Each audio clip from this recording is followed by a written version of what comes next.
সুপ্রিয় শিক্ষার্থীবৃন্দ, আজকে আমরা শিল্প অর্থনীতির দ্বিতীয় ক্লাস শুরু করতে যাচ্ছি। আমাদের অধ্যায়টা ছিল শিল্প পণ্যের দাম নির্ধারণ। ইতিপূর্বে আমরা শিল্প পণ্যের দাম নির্ধারণ সম্পর্কিত বিভিন্ন থিওরিটিক্যাল মডেলগুলো আমরা দেখেছি। সেখানে 4টি মডেলের কথা আমরা বলেছিলাম। আজকে আমাদের আলোচনার বিষয় শিল্প পণ্যের দাম নির্ধারণ, একই কন্টেন্ট, এবং এই কন্টেন্টের ভিতরে আমরা ভিন্ন কিছু মডেল নিয়ে আসব। প্রথমে দেখি আমাদের মার্জিনাল রেভিনিউ এবং মার্জিনাল কস্ট ইকুয়ালাইজেশন প্রিন্সিপাল। এটাকে আমরা বলতে পারি প্রান্তিক আয় এবং প্রান্তিক ব্যয় সমতা নীতি। প্রথমে দেখি প্রান্তিক আয়টা কি। ফার্ম অতিরিক্ত পরিমাণ বিক্রয় করতে গিয়ে যে অতিরিক্ত তার আয় হয়, রেভিনিউ পি ইন্টু কিউ, সেটাকে আমরা বলছি marginal revenue. Marginal revenue equal to delta Q এবং উপরে হবে ডেল্টা টোটাল রেভিনিউ। টোটাল রেভিনিউর পরিবর্তন due to the change in total sales. Change in sales, প্রতি একক প্রতি উৎপাদনের পরিবর্তন বা বিক্রয়ের পরিবর্তনের ফলে টোটাল রেভিনিউর যে পরিবর্তন হলো সেটাকে আমরা বলছি মার্জিনাল রেভিনিউ। অন্যদিকে মার্জিনাল কস্ট, প্রান্তিক ব্যয়। প্রান্তিক ব্যয়কে বলা হচ্ছে marginal cost equal to sales Q delta T C. অর্থাৎ বিক্রয়ের পরিবর্তন বা উৎপাদনের পরিবর্তনের সাথে সাথে টোটাল কস্টের যে পরিবর্তনটা হয় সেই পরিবর্তনটাকে আমরা বলছি মার্জিনাল কস্ট।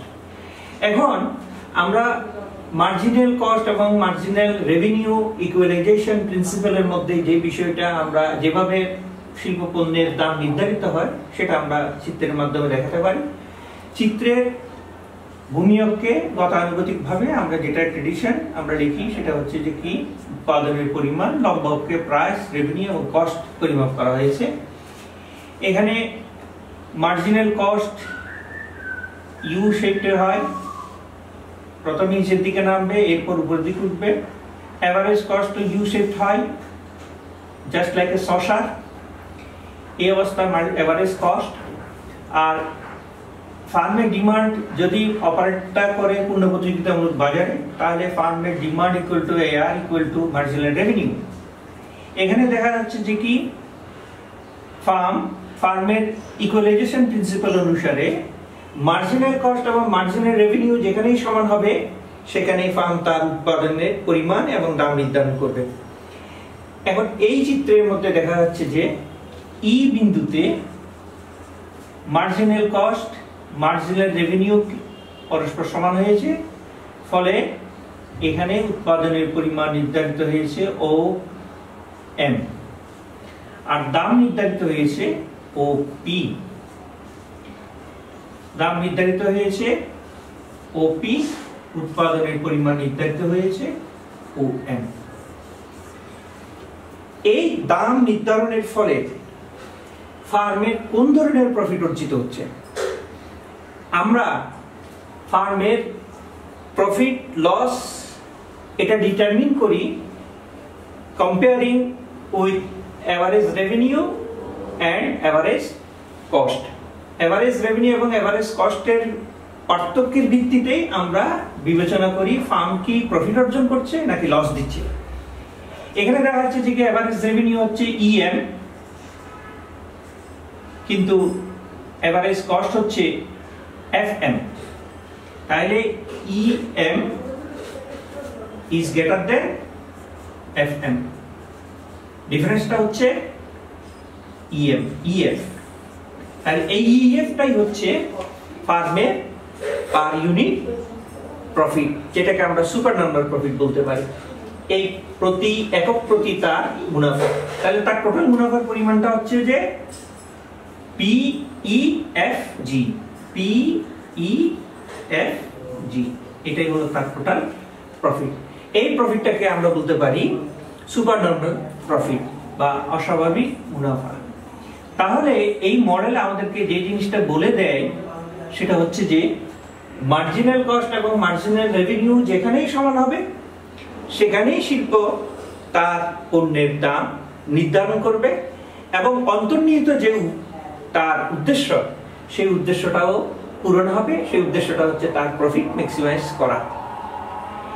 এই বিষয়টার ক্ষেত্রে আমরা একটা বিষয় অত্যন্ত গুরুত্বের সাথে দেখব, সেটা হচ্ছে যে কি marginal revenue marginal cost equal হলেই ফার্ম কি এই প্রফিট অর্জন করবে?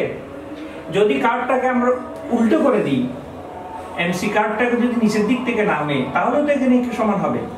তাই বলে কি ফার্ম প্রফিট করবে? না, এখানে ফার্ম সবচেয়ে বেশি লস দিবে। অতএব এখানে আমাদের দ্বিতীয় ইকুয়ালাইজেশন প্রিন্সিপালের মধ্যে দ্বিতীয় যে শর্তটা আমরা পর্যাপ্ত শর্ত হিসেবে ধরে নিই, সেটা হচ্ছে যে কি marginal cost average cost marginal revenue কার্ভকে নিচের দিক থেকে সেট করবে। Marginal cost curve will intersect marginal revenue from the below, নিচের দিক থেকে সেট করে যাবে। এর অর্থ দাঁড়ালো যে যেখানে আমাদের ভারসাম্য বিন্দু, যেখানে আমাদের ইকুইলিব্রিয়াম পয়েন্ট, সেই ইকুইলিব্রিয়াম পয়েন্টের আগে marginal revenue is greater than marginal cost, আর এই বিন্দুটার পরে, এই বিন্দুর পরে মার্জিনাল কস্ট বেশি, মার্জিনাল রেভিনিউ কম।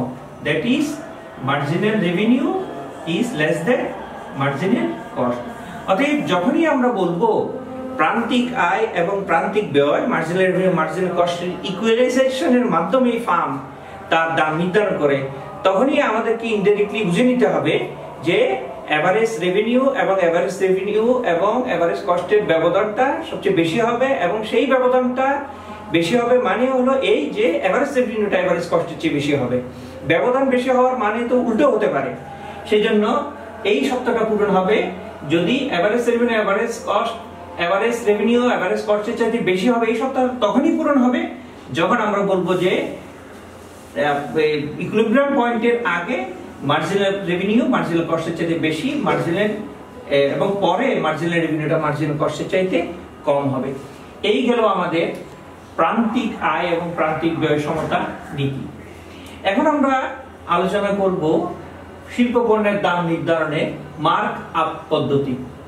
এই মার্ক আপ পদ্ধতিটা এটা হলো ফার্ম তার খরচ এবং বিক্রয়ের আলোকেই এটা নির্ধারণ করার চেষ্টা করে।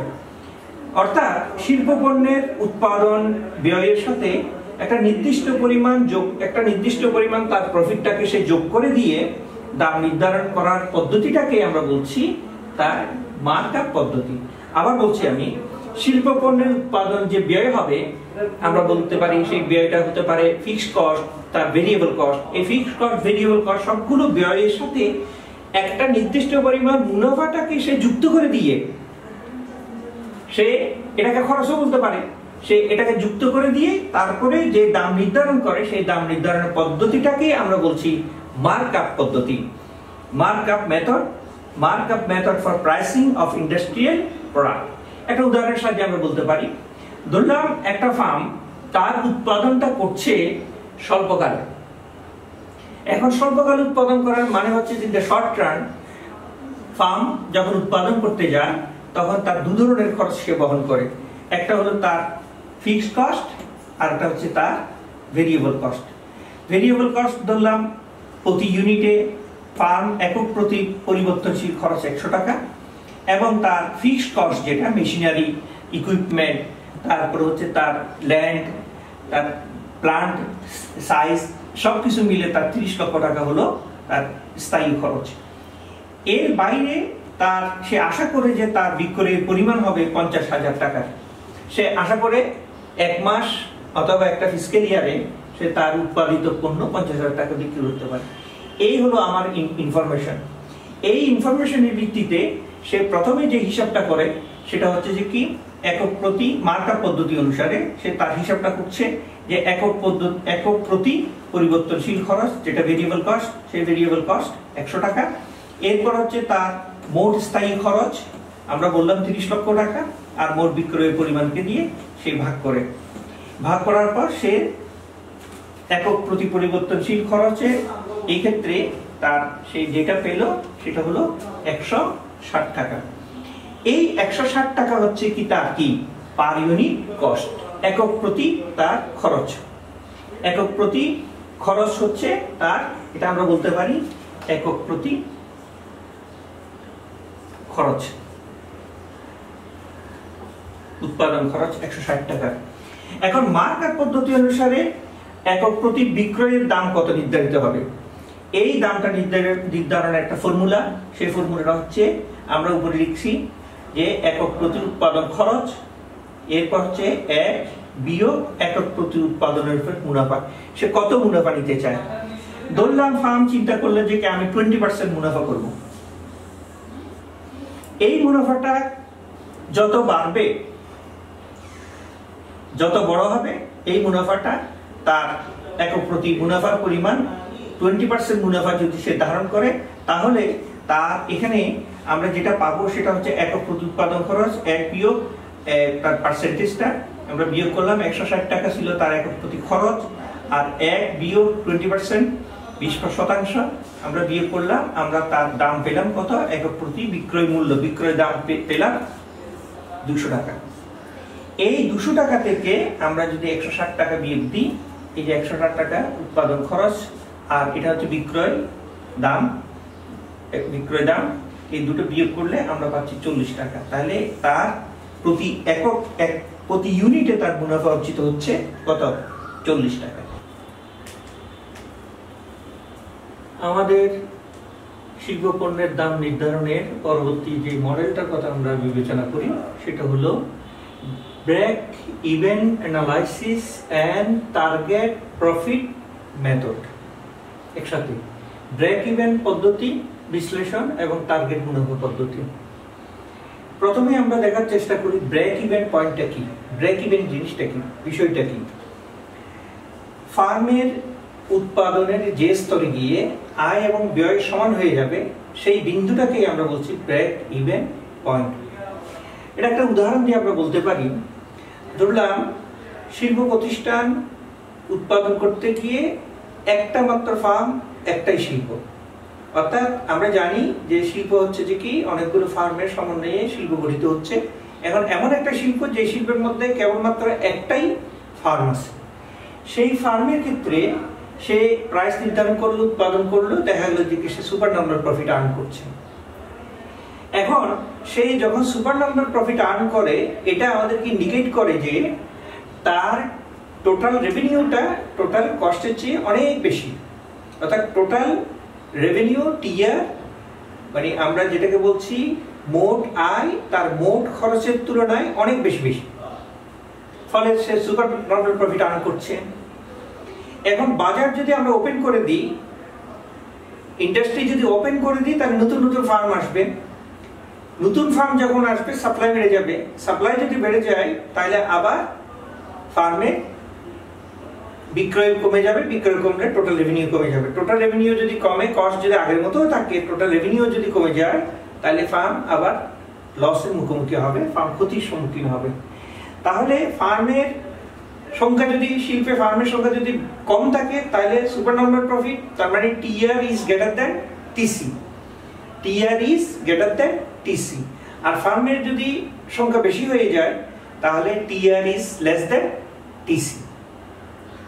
এরকম অবস্থায় ফার্ম কোনো ধরনের ঝুঁকি না নিয়ে সে এমন একটা জায়গায় উৎপাদন স্তর নির্ধারণ করে যেখানে সে মনে করে যে আমার টিআর এবং টিসি যেন সমান হয়।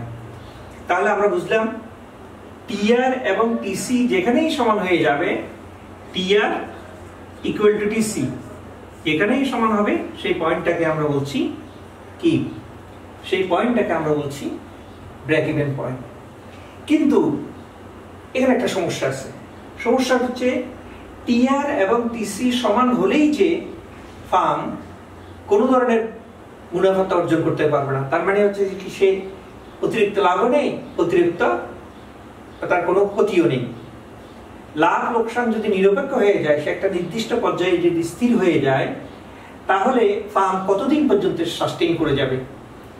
এরকম নিরপেক্ষ অবস্থায় কতদিন পর্যন্ত ফার্ম উৎপাদন চালিয়ে যাবে? এই প্রশ্নটাকে সামনে রেখেই আমাদের যারা ইন্ডাস্ট্রিয়াল ইকোনমিস্ট আছে, তারা ব্রেক ইভেন বিশ্লেষণের সাথে টার্গেট মুনাফার পদ্ধতিটাকে যুক্ত করে দিল। অর্থাৎ আমরা বুঝতে পারছি যে ব্রেক ইভেন এমন এক জায়গায় নির্ধারিত হবে যেখানে ফার্মের একটা টার্গেট মুনাফাও এটার ভিতরে থাকবে। তার মানে একটা নির্দিষ্ট পরিমাণ মুনাফাটাকে আমরা কস্টের ভিতরে ঢুকিয়ে দিয়ে তারপরে টোটাল কস্ট এবং টোটাল রেভিনিউকে সমান করার চেষ্টা করছি। আমি আবার বলছি যে একটা নির্দিষ্ট পরিমাণ বা একটা নির্দিষ্ট পার্সেন্টেজের প্রফিটকে, যেটাকে আমরা টার্গেট প্রফিট বলছি, সেই টার্গেট প্রফিটকে একটা টার্গেট ধরে নিয়ে সেই টার্গেটেড প্রফিটকে আমরা টোটাল কস্টের ভিতরে ঢুকিয়ে দিয়ে কস্ট ভলিউমটাকে একটু বড় করলাম, আর সেই কস্ট ভলিউমের সাথে অ্যাডজাস্টেড একটা টোটাল রেভিনিউ সমান করে দিলাম। তাহলে টোটাল রেভিনিউ টোটাল কস্ট সমান হয়ে গেল, আমার ব্রেক ইভেন পয়েন্টের অর্জিত হলো, সাথে সাথে আমার টার্গেট মুনাফাটা হয়ে গেল, আমি বাজারে সাস্টেইন করে দিতে পারবো। এটা আমরা একটা উদাহরণের মাধ্যমে দেখাতে পারি যে কিভাবে ব্রেক ইভেন পয়েন্ট এবং টার্গেট প্রফিট এই মেথডটা অপারেট করে। খুবই গুরুত্বপূর্ণ একটা বিষয়। সেটা হলো আমরা ফার্ম ধরলাম, একটা ফার্ম ইন্ডাস্ট্রির মধ্যে যে ফার্ম আছে সেই ফার্ম তার পার ইউনিট ভেরিয়েবল কস্ট, যেটা আমরা পরিবর্তনশীল খরচ বলছি, সেটা হচ্ছে 15 টাকা। ফার্মের টোটাল ফিক্সড কস্ট হচ্ছে 3 লক্ষ টাকা। ফিক্সড কস্ট, স্থায়ী খরচ, এটা হচ্ছে পরিবর্তনশীল খরচ। একক প্রতি পরিবর্তনশীল খরচ হচ্ছে 15 টাকা, আর তার ফিক্সড কস্ট হচ্ছে, স্থায়ী খরচ হচ্ছে 3 লক্ষ টাকা। সে আশা করছে যে তার এক্সপেক্টেড টোটাল সেলস সে 50,000 ইউনিট পর্যন্ত বিক্রি করতে পারে, 50,000 টাকা সে বিক্রি করতে পারবে। তার ইউনিট হচ্ছে পার মান্থ অথবা পার উইক সে 50,000 টাকা বিক্রি সেলসটা আশা করে। টোটাল ইনভেস্টমেন্ট তার টোটাল বিনিয়োগ হচ্ছে, মোট বিনিয়োগ হচ্ছে 10 লক্ষ টাকা, এবং সে প্রফিট আশা করে 20%। এই হলো আমার ইনফরমেশন।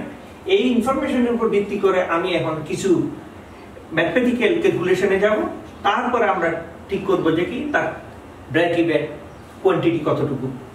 প্রথমে দেখি পার ইউনিট প্রোডাকশন কস্ট কত পড়ে। পার ইউনিট প্রোডাকশন কস্ট, একক প্রতি উৎপাদন খরচ। এটার ফর্মুলাটা হচ্ছে variable cost plus total fixed cost divided by total sales. তাইলে ভেরিয়েবল কস্ট হচ্ছে 15, টোটাল ফিক্সড কস্ট হচ্ছে 3 লক্ষ টাকা, টোটাল সেলস হচ্ছে 50,000 টাকা। আমরা এটা রেজাল্ট পেলাম 21 টাকা, 21 টাকা 21। এটা হচ্ছে per unit production cost. Per unit sales price, একক প্রতি বিক্রয় দাম। একক প্রতি বিক্রয় দামের ফর্মুলা হচ্ছে পার ইউনিট প্রোডাকশন কস্ট, অর্থাৎ একক প্রতি উৎপাদন খরচ যোগ টার্গেট প্রফিট গুণ ইনভেস্টমেন্ট ভাগ, এই গুণফলের ভাগ করব কি দিয়ে? টোটাল সেলস দিয়ে। আমরা আগেই পার ইউনিট প্রোডাকশন কস্ট পেয়েছিলাম 21 টাকা, সেই 21 টাকা। এরপর টার্গেট প্রফিট 20%, আমরা আগেই ধরে রাখছি যে আমরা টার্গেট প্রফিট ধরবো 20%। আর আমাদের ইনভেস্টমেন্ট হচ্ছে 10 লাখ টাকা, টোটাল সেলস ভলিউম হচ্ছে 50,000 টাকা। আমরা ইনপুট দিলাম, টোটাল মিলে আমরা এখন পার ইউনিট সেলস প্রাইস পেলাম টোটাল 25 টাকা। এবার আসি ব্রেক ইভেন পয়েন্ট। এটাকে আমরা কোয়ান্টিটি বলছি, ব্রেক ইভেন পয়েন্ট, অথবা যে ব্রেক ইভেন পয়েন্টে গিয়ে যে কোয়ান্টিটিটা পাবো সেই কোয়ান্টিটিটা হচ্ছে আমাদের TFC, total fixed cost divided by sales price minus variable cost. তাহলে আমাদের টিএফসি হচ্ছে যে কি টোটাল ফিক্সড কস্ট হচ্ছে 3 লক্ষ টাকা। এরপর আমাদের 3 লক্ষ টাকা, এরপর সেলস প্রাইস হচ্ছে 25, আর ভেরিয়েবল কস্ট হচ্ছে আমাদের 15। 25 বিয়োগ 15 সমান 30,000 ইউনিট। এই 30,000 ইউনিট হচ্ছে উৎপাদন বা বিক্রয়ের পরিমাণ। 30,000 ইউনিট বিক্রি করতে পারলেই আমরা বুঝতে পারছি যে এই ফর্মুলা অনুসারে যে আমাদের ব্রেক ইভেন পয়েন্টের টোটাল রেভিনিউ যা হবে, টোটাল কস্টও তা হবে। দেখি আমরা টোটাল রেভিনিউ এবং টোটাল কস্টের কি অবস্থা। Break even total revenue, sales price into break even quantity 25, sales price হচ্ছে 25 টাকা, টোটাল কোয়ান্টিটি হচ্ছে 30,000। মোট আমার টোটাল রেভিনিউ আসলো, মোট আয় হলো 6,50,000 টাকা। আর ব্রেক ইভেন টোটাল কস্ট আমরা পেলাম কত? আমরা পাচ্ছি টিএফসি টোটাল ফিক্সড কস্ট যোগ variable cost into break even quantity. Total TFC হচ্ছে 3 লক্ষ টাকা, ভেরিয়েবল কস্ট হচ্ছে 15, ব্রেক ইভেন কোয়ান্টিটি হচ্ছে 30,000, মোট হচ্ছে 6,50,000। তাহলে এই 6,50,000 এবং এটিসি 6,50,000 টাকা সমান হয়ে গেল। তাহলে এই টোটাল আমাদের ক্যালকুলেশন থেকে আমরা যে বিষয়টা এখানে সামারাইজ করতে পারি সেটা হলো ব্রেক ইভেন বিশ্লেষণ এবং টার্গেট মুনাফা পদ্ধতি অনুসারে আমরা যদি আমাদের বিক্রয় একক প্রতি বিক্রয় মূল্য যদি 25 টাকা নির্ধারণ করি এবং আমরা যদি 30,000 টাকার বিক্রয় করি, তাহলে আমাদের টোটাল রেভিনিউ আসবে 6,50,000 টাকা।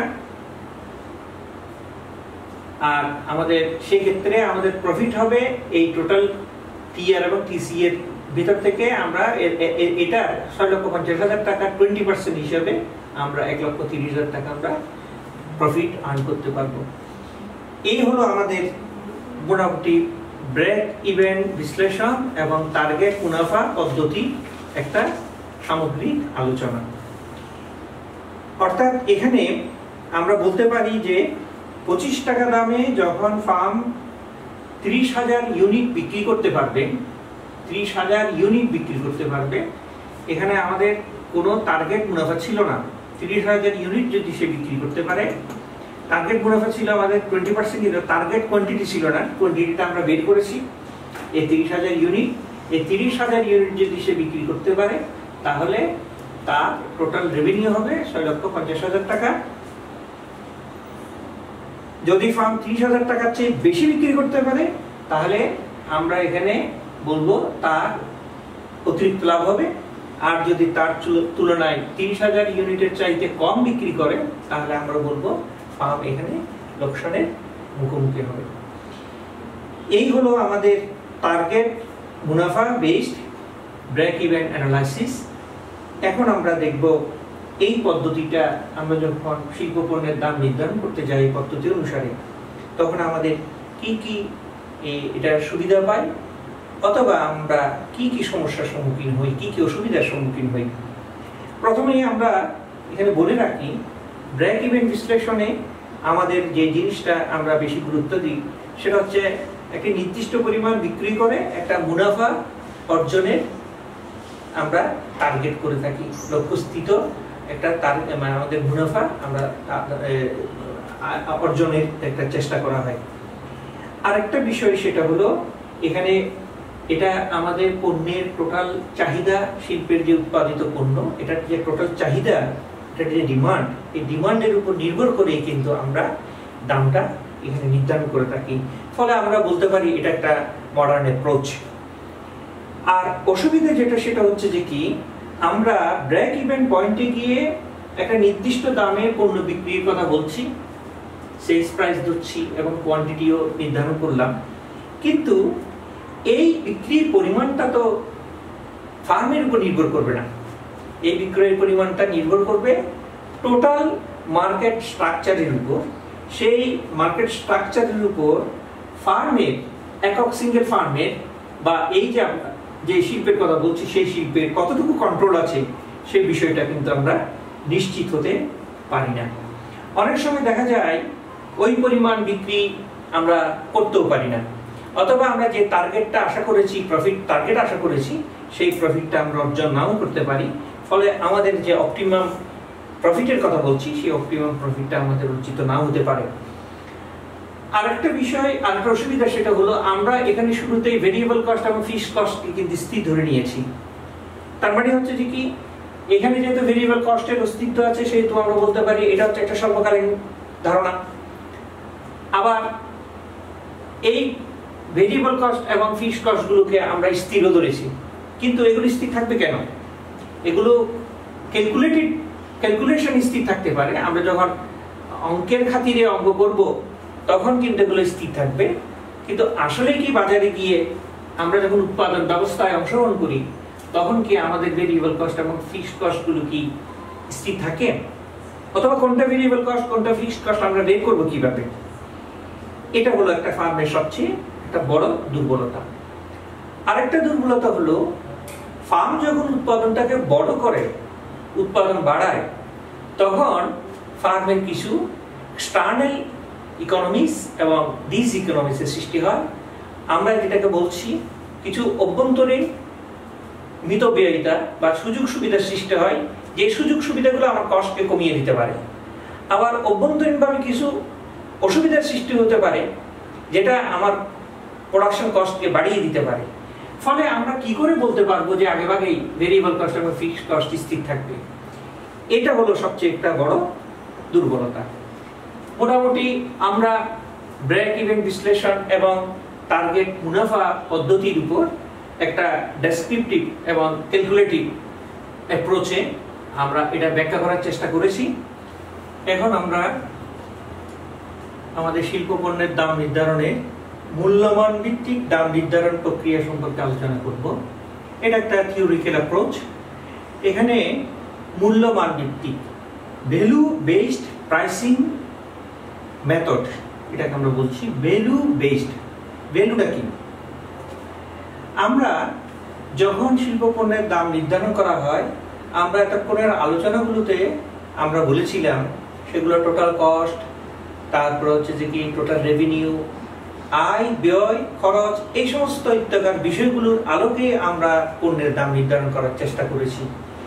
এখন আমরা সেই বিষয়টা থেকে একটু বেরিয়ে গিয়ে আমরা নতুন একটা ধারণা এখানে অ্যাডপ্ট করার চেষ্টা করব। সেটা হলো যে আমি যে পণ্যটা উৎপাদন করছি সেই পণ্যটার ভোক্তা কারা, তাদের মানসিক অবস্থাটা কিরকম, সেই অবস্থাটাকে বিচার বিশ্লেষণ করে আমি আমার পণ্যের দাম নির্ধারণ করব। একটা উদাহরণ দিয়ে বলতে পারি যে আমরা কোন একটা দোকান, রাস্তার পাশে কোন একটা ফুটপাতের দোকানে যদি এক কাপ চা সেখানে 6 টাকা দাম নির্ধারণ করা হয়, আবার একটা রেস্টুরেন্টে সেটা হয় 10 টাকা, আবার একটা তারকা হোটেলে গিয়ে সেই এক কাপ চায়ের দাম হচ্ছে 50 টাকা। এখানে ভ্যালুটাকে আসলে ভ্যালু জাজমেন্ট যেটাকে বলা হচ্ছে, সামাজিক মূল্যবোধ নয়, এটাকে বলা হচ্ছে যে কি ভোক্তার মানসিক অবস্থাটাকে বিবেচনা করে এখানে দামটা নির্ধারণ করা হয়। কস্ট প্রোডাকশন তো অবশ্যই আছে, কস্ট ভলিউম কত সেটা তো অবশ্যই তাকে বিচার বিশ্লেষণ করতে হবে। পাশাপাশি সে আরেকটা নতুন বিষয়ের প্রতি সে নজর দেয়, সেটা হচ্ছে যে কি আমার ভোক্তা যারা, সেই ভোক্তাদের মানসিক অবস্থাটা কিরকম, তারা আমার পণ্য ভোগ করে কতটুকু সুযোগ সুবিধা ভোগ করতে পারে। অর্থাৎ ভোক্তা নির্দিষ্ট দাম দিয়ে দ্রব্যের যে পরিমাণ ক্রয় করে সেটা থেকে সে কি সুবিধা পাবে। যদি সে এটা আমরা অর্থনীতির ভাষায় বলতে পারি সে প্রান্তিক উপযোগ কতটুকু পাচ্ছে। যদি মনে করা হয় যে ভোক্তা যে দাম দিচ্ছে তার তুলনায় সে সুবিধাটা বেশি পাচ্ছে, তাহলে অবশ্যই পণ্যের চাহিদা বাড়বে। আর যদি মনে করা হয়, ভোক্তা যদি মনে করে যে দাম দিচ্ছে তার তুলনায় সেই সুযোগটা পাচ্ছে কম, তাহলে সে কখনো পণ্যটা ভোগ করবে না। হয়তোবা পরীক্ষামূলকভাবে সে ভোগ করতে পারে, কিন্তু সে চিরায়িত নিয়মে সে কিন্তু এটা ভোগ করবে না। আরেকটা বিষয় সেটা হলো যে আমরা যদি বলি যে ফুটপাতের একটা এক কাপ চায়ের দাম যদি 50 টাকা হয়ে যায়, আবার যদি তারকা হোটেলের এটার দাম যদি 5 টাকা হয়ে যায়, উল্টো চিত্রটা যদি হয়, তাহলে কিন্তু এখানে ভোক্তার কমে আসবে, ভোক্তার সংখ্যা কমে আসবে, চাহিদা কমে আসবে। এটা কারণটা কি? এটার কারণটা হলো যে ওই যে তার ভ্যালুর পরিবর্তন হয়ে গেল। এই এক কাপ চা চাই কিন্তু আগের রেস্টুরেন্টে, আগে 5 তারকা হোটেলে যেটা 50 টাকায় বিক্রি হতো, সেটা যখন এখন 5 টাকায় চলে আসছে, তখন তার ভ্যালুটা কিন্তু কমে যায়, ফলে তার চাহিদাটা কমে যাবে। এই জন্য এক্ষেত্রে বিক্রেতা দাম নির্ধারণ করার সময় এমনভাবে দাম নির্ধারণ করে যাতে দ্রব্য থেকে প্রাপ্ত সুবিধার সাথে তার দাম সামঞ্জস্যপূর্ণ হয়। আমরা এটাকে অনেকটা বলতে পারি P = মার্জিনাল ইউটিলিটি। মার্জিনাল ইউটিলিটিকে এখানে আমরা এই প্রাপ্ত সুবিধার অর্থেই ব্যবহার করছে। এই শর্তটাকে মেনে নিয়েই সে তার মূল্যমান ভিত্তিক দাম নির্ধারণ করতে পারে। এটাকে আমরা দুটো ভাগ করতে পারি, দুটো পদ্ধতি আছে। একটা হচ্ছে আমরা বলছি বেস্ট ভ্যালু প্রাইসিং, উত্তম মূল্যমান ভিত্তিক দাম নির্ধারণ। বেস্ট ভ্যালু প্রাইসিং এর মধ্যে যেটা করা হয় সেটা হচ্ছে ন্যায্য মূল্যে, মানে উপযুক্ত মূল্যে, ন্যায্য মূল্য মানে সস্তায় না, উপযুক্ত মূল্যে উপযুক্ত পণ্য এবং মান ও ভালো পণ্য ও সেবা প্রদানের চেষ্টা করা হয়। উত্তম মূল্যমান ভিত্তিক দাম নির্ধারণের ক্ষেত্রে একটা শিল্প প্রতিষ্ঠানের মালিক বা উদ্যোক্তা বা ফার্ম তার পণ্য উৎপাদনের দাম এমনভাবে নির্ধারণ করে যাতে করে সে ওখান থেকে যে সুযোগ সুবিধাটা পাবে সেটা যেন ন্যায্য মূল্য ভিত্তিক হয়। দাম ন্যায্য মূল্য ভিত্তিক, দামটা মান এবং সেবার আলোকেই যেন হয়। উচ্চ মানসম্পন্ন দ্রব্য মোটামুটি কম দামে বিক্রয়ের মাধ্যমে অনুগত ক্রেতাদেরকে সে ধরে রাখার চেষ্টা করে। অর্থাৎ মান যেহেতু ভালো হবে, সে মোটামুটি তার তুলনায় একটু কম দামে বিক্রি করে কাস্টমারগুলোকে, তার মানে কনজিউমারগুলোকে সে ধরে রাখার চেষ্টা করে। আর 2 নম্বর হলো যে ভ্যালু যুক্ত দাম নির্ধারণ। এটাকে আমরা বলছি value aided pricing. Value aided pricing মানে হলো এখানে দাম কমাবে না সে। আগে বলেছিলাম যে এটাতে উত্তম মূল্যমান ভিত্তিক দাম নির্ধারণের ক্ষেত্রে সে যে কাজটা করে সেটা হলো কি, সেটা হলো সে যে সুযোগ সুবিধাটা দিবে তার তুলনায় সামান্য একটু দামটা কমায়। কিন্তু ভ্যালুযুক্ত দাম নির্ধারণের ক্ষেত্রে সে দাম কমায় না, সে বরং পণ্যটাকে ডিসক্রিমিনেট করে ফেলে, ডিফারেন্সিয়েটেড করে ফেলে। সে দাম পৃথকীকরণের জন্য ভ্যালু যোগকারী সেবাগুলো যুক্ত করে দেয়। সে যেটা চায় সেটা হচ্ছে দাম কমাবে না, কিন্তু দ্রব্যগুলোকে পৃথক করে সে এটার ভ্যালু বিভিন্ন আঙ্গিকেই নির্ধারণ করে দেবে। যেমন সে করতে পারে ভালো ভ্যালুয়েবল পণ্যগুলোর জন্য একটু উচ্চ দাম, এবং যেগুলো একটু নিম্ন স্তরের পণ্য সেগুলোর জন্য একটু কম দাম ধার্য করতে পারে। এই হলো মোটামুটি আমাদের মূল্যমান ভিত্তিক দাম নির্ধারণ প্রক্রিয়া। এখানে মূলত সে বিক্রেতা পণ্যের দাম নির্ধারণের সময় মূলত কনজিউমারদের বা ভোক্তাদের মানসিক অবস্থাটাকে বিশেষ করে বেশি গুরুত্ব দিয়ে থাকেন। তো এই পদ্ধতি ব্যবহারের ক্ষেত্রে আমরা কিছু সুযোগ সুবিধা পেতে পারি। সেই সুযোগ সুবিধাগুলো আমরা যেটা বলবো সেটা হলো, এই পদ্ধতি ব্যবহার করে যদি দাম নির্ধারণ করা হয় তাহলে প্রথমত হচ্ছে যে ক্রেতা এরা খুব সন্তুষ্ট হয়, ভোক্তারা সন্তুষ্ট চিত্তে এটা মেনে নেয়। সেজন্য ন্যায্য মূল্য ভিত্তিক বিষয়গুলোর ক্ষেত্রে আমরা দেখি উৎপাদনের ক্ষেত্রে ক্রেতা এবং বিক্রেতা উভয়ই মোটামুটি লাভজনক অবস্থায় থাকে। আর এই পদ্ধতি ক্রেতা ভোক্তাদের ক্রয় ক্ষমতা এবং প্রত্যাশা অনুযায়ী দাম নির্ধারণ করতে পারে। হ্যাঁ, যেহেতু পণ্যগুলো ডিফারেন্সিয়েটেড হয়ে যায়, ক্রেতাও তাদের পণ্য তাদের ক্রয় ক্ষমতা অনুসারে তারা পণ্য চাহিদা করতে পারে। আর এই পদ্ধতির বিশেষ দুর্বলতাগুলো হচ্ছে, ভোক্তাদেরকে এখানে প্রাধান্য দিয়ে একটা প্রত্যাশা করা হয়, কিন্তু এই প্রত্যাশা যে সবসময় পূরণ হবে এর কোনো নিশ্চয়তা দেয়া যায় না। এই পদ্ধতিতে দাম সম্পর্কে ক্রেতা এবং ভোক্তাদেরকে তাদের প্রত্যাশার চেয়ে বেশি গুরুত্ব দেওয়া হয়। তারা যতটুকু না প্রত্যাশা করে তার চাইতে ক্রেতাদেরকে বিক্রেতা বেশি প্রত্যাশিত মনে করে। অর্থাৎ ক্রেতারা তার পণ্য নিয়ে কি ভাবছে তার তুলনায় বিক্রেতা বরং ক্রেতারা তার পণ্যকে কিভাবে গ্রহণ করবে সেই বিষয়টাকে গুরুত্ব দেওয়া হয়। অর্থাৎ ক্রেতাদের আশাকাঙ্ক্ষা চাওয়া পাওয়াকে এখানে টার্গেট করে এসে তার দামটা নির্ধারণ করে। এটা একটা দুর্বলতা হতে পারে, এই কারণে যে ক্রেতারা হয়তো তার এই ভাবনাটাকে বিশেষভাবে গুরুত্ব নাও দিতে পারে। আরেকটা বিষয় হলো, যে পণ্যের দাম নির্ধারণ করা হয় প্রত্যাশা অনুযায়ী যদি সেটা না হয় তাহলে কিন্তু প্রত্যাশিত পরিমাণ বিক্রয় হবে না। আমি যতটুকু টার্গেট করছি ক্রেতাদের আমার পণ্যের মান সম্পর্কে ক্রেতারা কি ভাবছে, এটা আমি যতটুকু টার্গেট নিয়ে পণ্যটা উৎপাদন করতে যাচ্ছি, দাম নির্ধারণ করছি, ক্রেতারা যদি ঠিক সেইভাবেই গ্রহণ না করে তাহলে আমি কিন্তু আমার সমপরিমাণ পণ্য বিক্রি করতে পারবো না। এই হলো মোটামুটি আমাদের মূল্যমান ভিত্তিক দাম নির্ধারণ প্রক্রিয়া কিছু সহজ দুর্বলতা। এখন আমরা যে বিষয়টা নিয়ে আলোচনা করব সেটা হচ্ছে প্রতিযোগিতা ভিত্তিক দাম নির্ধারণ।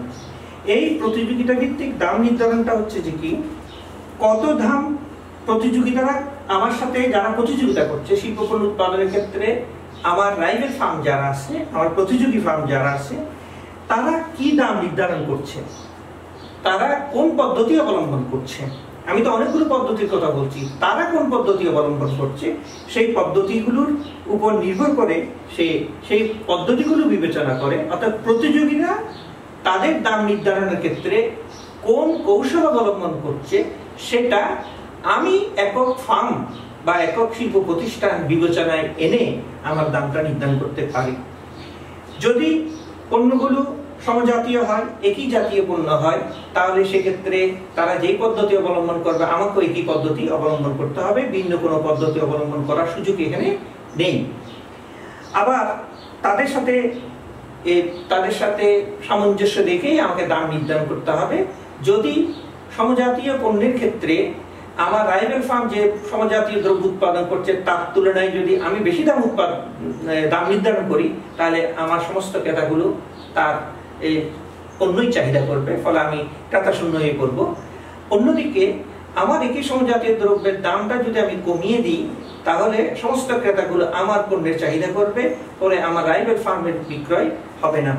সেই কারণেই আমাকে দাম এমনভাবে নির্ধারণ করতে হবে যাতে করে শুধুমাত্র তারা কোন কৌশল অবলম্বন করছে তা নয়, তারা কোন দাম নির্ধারণ করছে সেটাও আমাকে বিবেচনায় আনতে হবে।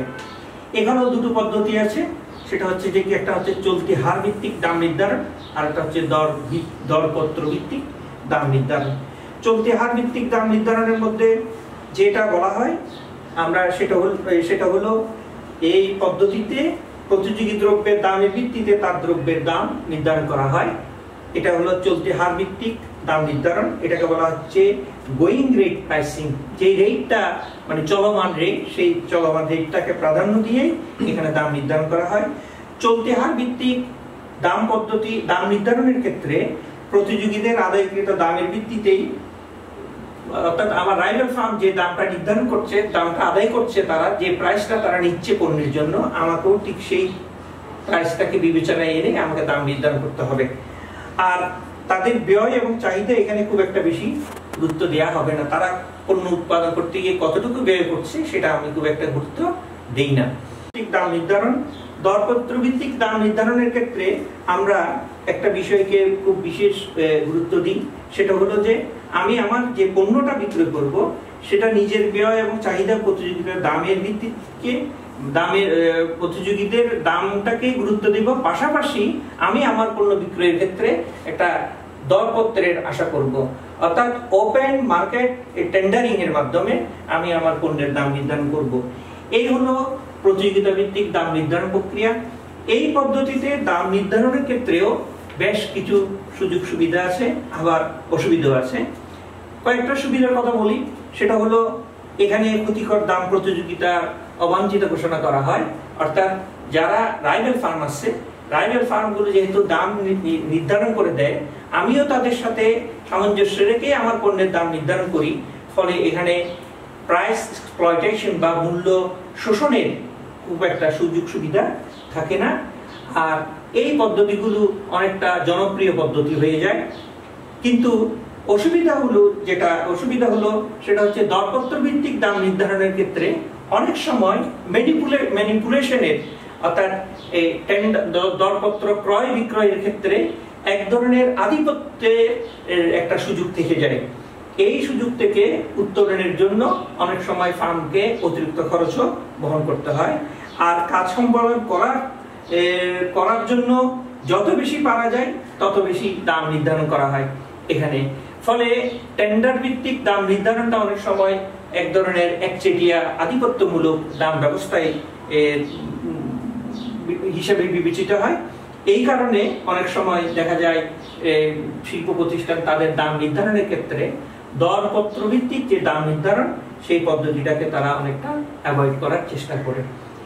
এই হলো আমাদের টোটাল আলোচনার বিষয়। যে আমরা শিল্প পণ্যের দাম নির্ধারণের পদ্ধতিগুলো সম্পর্কে বিস্তারিত আলোচনা করেছি। এখানে অনেকগুলো পদ্ধতির কথা আমরা বলেছি। তো এখান থেকে আমরা একটু সামারাইজ করার চেষ্টা করব। সেটা হচ্ছে যে কি আমাদের যে ইভ্যালুয়েশন মূল্যায়নের ক্ষেত্রে আমাদেরকে অনেক সময় এখান থেকে যে প্রশ্নগুলো অধিক গুরুত্বের সাথে বিবেচনা করা হয় সেগুলোর মধ্যে একটা হচ্ছে যে শিল্প পণ্যের দাম বিষয়টা কি। অনেক সময় শিল্প পণ্যের দামকে আমরা সাধারণ পণ্যের দামের সাথে একসাথে গুলিয়ে ফেলি। তারপর হচ্ছে মার্ক আপ দাম, এটা কি মার্ক আপ দাম। আর হচ্ছে আমরা বলতে পারি ব্রেক ইভেন পয়েন্ট, এগুলো হচ্ছে কি পয়েন্ট আর কি। ব্রেক ইভেন পয়েন্টটা কি, এরপর হচ্ছে প্রতিযোগিতামূলক দাম নির্ধারণ এই বিষয়টা কি, এই ধারণাটা কি। আর এগুলো হচ্ছে কি পয়েন্ট। কি পয়েন্টের বাইরে যদি আমরা যাই তাহলে আমরা মধ্যম মান ভিত্তিক যদি কোনো প্রশ্ন উত্থাপন করতে চাই সেগুলো হবে এখানে শিল্প পণ্যের দামের নির্ধারণের এই বৈশিষ্ট্যগুলো কি কি হতে পারে, কি কি বৈশিষ্ট্য থাকলে পর আমরা বলবো এটা শিল্প পণ্যের দাম নির্ধারিত হচ্ছে। এখানে হতে পারে শিল্প পণ্য দাম নির্ধারণ কেন প্রয়োজনীয়, অথবা এটার মূল উদ্দেশ্যটা কি, কেন আমরা শিল্প পণ্যের দাম নির্ধারণ নিয়ে এত আলোচনা করছি। তারপরে হতে পারে এটা কেন গুরুত্বপূর্ণ, এই প্রশ্নটা উদ্দেশ্যের সাথেই জড়িত, অর্থাৎ যেগুলোই উদ্দেশ্য সেই কারণেই তো গুরুত্বপূর্ণ হতে পারে। ব্রেক ইভেন পয়েন্ট বিশ্লেষণটা, এটা বলতে আমরা আসলে কি বুঝাই। ব্রেক ইভেন পয়েন্টের সাথে যদি আমরা টার্গেট মুনাফা পদ্ধতিটাকে যদি যুক্ত করে দিই তাহলে সেই ক্ষেত্রে এই বিষয়টা কি দাঁড়াবে। এগুলো হচ্ছে আমাদের। আরেকটা হলো প্রতিযোগিতামূলক দাম নির্ধারণ প্রক্রিয়াটা কি।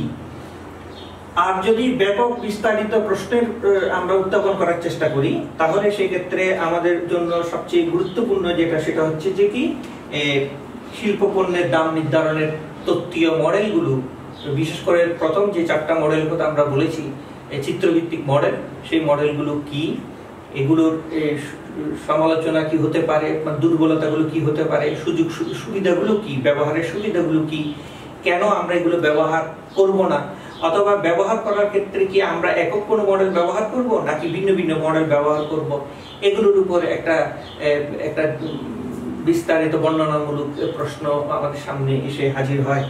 এর বাইরে আমরা কতগুলো সমতা ভিত্তিক মডেলের কথা বলেছি। সেটা হচ্ছে যে কি একটা ছিল আমাদের এমআর এবং এমসি মডেল, প্রান্তিক আয় এবং প্রান্তিক ব্যয় সমতা মডেল। এটাও ফার্ম কিভাবে শিল্পে পণ্য মূল্য নির্ধারণের ক্ষেত্রে ভূমিকা রাখে, এটাও একটা গুরুত্বপূর্ণ প্রশ্ন।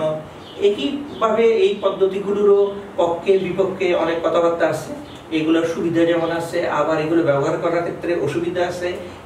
অ্যাবসলিউটলি বা ইউনিকলি আমরা বলতে পারি না যে এককভাবে এই পদ্ধতিটা ব্যবহার করা যাবে। এর বাইরে আমরা আরেকটা গুরুত্বপূর্ণ মডেল নিয়েও আলোচনা করেছিলাম। সেটা হচ্ছে যে কি আমাদের break even and target profit method. Break even point and target profit model, এটা একসাথেই, অর্থাৎ ব্রেক ইভেন পয়েন্ট মানে হচ্ছে যে কি টি এবং টিসি সমান হওয়া, কিন্তু তার সাথে যখন একটা টার্গেট প্রফিটকে যোগ করে দেব তখন হয়ে যায় এটা ব্রেক ইভেন মডেল এবং টার্গেট মুনাফা পদ্ধতি। এই পদ্ধতিটা আমরা কখন ব্যবহার করে একটা গাণিতিক সমস্যার মাধ্যমে বিস্তারিত আলোচনা করেছি। এর বাইরে এটা এটা সুবিধাটা কি এবং অসুবিধাগুলো নিয়ে আলোচনা করেছি। আমরা সর্বশেষে মূল্যমান ভিত্তিক এবং প্রতিযোগিতামূলক ভিত্তিক দাম নির্ধারণের সম্পর্ক আলোচনা করেছি। আমরা মোটামুটি এখানে বলা যায় 9টা কৌশল নিয়ে, দাম নির্ধারণের 9টা কৌশল নিয়ে আমরা আলোচনা করেছি।